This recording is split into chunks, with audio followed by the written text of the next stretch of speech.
नमस्कार मित्रांनो, जय महाराष्ट्र। भाजपला मोठा धक्का, मोठं खिंडार पाडत बड्या नेत्यांचा शेकडो कार्यकर्त्यांसह राजीनामा। अशाच माहितीपूर्ण बातम्यांसाठी आताच व्हिडिओला लाईक, शेअर व सबस्क्राईब करा। वसई विरार महानगरपालिकेत सलग सत्ता मिळवत माजी आमदार हितेंद्र ठाकूर यांनी आपल्या 2024 मधील पराभवाचा वाचपाव काढला आहे।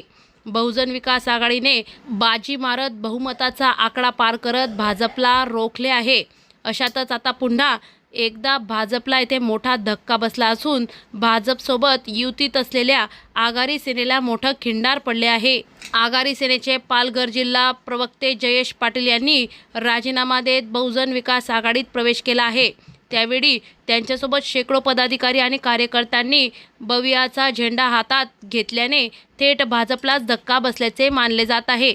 यामुळे राजकीय वर्तुळात मोठी खळबळ उडाली असून वसई विरारच्या राजकारणात सध्या मोठी उलथापालथ पाहायला मिळते। नुकताच राज्यातील महानगरपालिकेच्या निवडणुका पार पडल्या असून तेथे माजी आमदार हितेंद्र ठाकूर यांच्या बहुजन विकास आघाडीने बाजी मारली। हितेंद्र ठाकूर यांच्या नेतृत्वाखाली बविआने सर्वाधिक जागा जिंकत विरोधकांचा सुपडा साफ केला। वसई विरार महानगरपालिकेच्या 29 वार्ड सदस्यांसाठीच्या 115 जागांसाठी निवडणूक झाली। निकालानंतर तेथे सर्वाधिक 71 जागा बविआ, भाजपने 42 आणि इतरांनी 3 जागा जिंकल्या होत्या। येथे बविआचा विरोधात भाजप आणि आघाडी सेनेनं युती केली होती, पण या युतीचा काही उपयोग झाला नाही।